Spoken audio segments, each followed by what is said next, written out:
ठरलं तर मग ही मालिका टीआरपीच्या यादीत पहिला स्थान गाठून आहे. स्टार प्रवाहावर ही मालिका महामालिका म्हणून ओळखली जात आहे. तितकेच या मालिकेतील कलाकारही प्रेक्षकांच्या पसंतीत उतरत आहे. मग ती अर्जुन सायलीची जोडी असो किंवा खलनायिकेची भूमिका साकारणारी प्रिया उर्फ तन्वी असो. प्रियाची भूमिका साकारणारी अभिनेत्री प्रियंका तेंडुलकर सध्या चर्चेत आहे.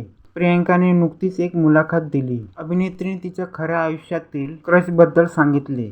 रेडिओ सिटी मराठीला दिलेल्या मुलाखतीत अनेक प्रश्न विचारण्यात आले. 1 मिनिट विथ सेलिब्रिटी या सेगमेंटमध्ये प्रियंकाला अनेक प्रश्न विचारण्यात आले आणि तिने प्रश्नाचे उत्तरही दिले. त्याच मुलाखतीला बॉलिवूड क्रशबद्दल विचारण्यात आलं होतं तेव्हा प्रियंका म्हणाली, यावर मी काहीच नाही बोलणार. विक्की कौशल याला जोडून मुलाखतदाराने विचारलं, जर विक्की कौशल तुझ्या बाजूला असेल तू त्याला काय म्हणशील? त्यावर ती म्हणाली, मी काहीच नाही म्हणणार.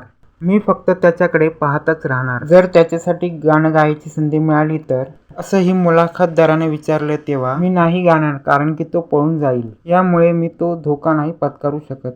म्हणून मी नाही गाणार, असे ती म्हणाली. यावरून समजतं की प्रियंकाला विक्की कौशल बद्दल खूप प्रेम आहे. प्रियंका सध्या स्टार प्रवाह या वाहिनीवर ठरलं तर मग या मालिकेत खलनायिकेची भूमिका साकारत आहे. मंडळी, तुम्हाला ठरलं तर मग या मालिकेमध्ये प्रियंका तेंडुलकर यांची खलनायिकेची भूमिका कशी वाटते हे कमेंट करून सांगा. आणि व्हिडिओ आवडच्या व्हिडिओला लाईक आणि चॅनलला सबस्क्राईब करायला विसरू नका.